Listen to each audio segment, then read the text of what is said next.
Hello, this is Derek Iswell, Chief Investment Officer for Shelton Capital Management, with another Shelton CIO Minute. With breadth widening and the stock market becoming more than just the Magnificent Seven, question is it time to look closer at small cap stocks?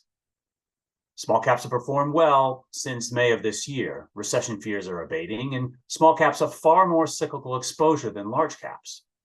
Banks are a big part of small cap, nearly 10% of the small cap universe. And while banks have been under pressure during the crisis early this year, conditions have calmed down since March.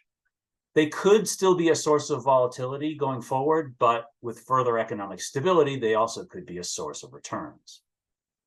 Market volatility and high yield credit spread levels are down, providing further conditions that help smaller companies. And finally, the dollar's been weak, as yet one more source of potential outperformance for small cap stocks.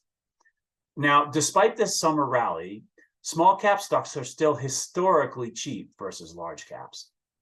The bottom line in this chart shows the relative 10-year PE ratio, otherwise known as the Shiller PE ratio, for large cap versus small cap stocks. And you can see that small cap stocks have been on a nearly 10-year relative bear market versus large caps.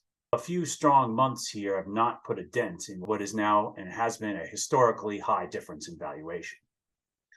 If you are considering small caps, the Russell 2000 and S&P 600 index funds are solid, inexpensive options, but consider active managers in this space.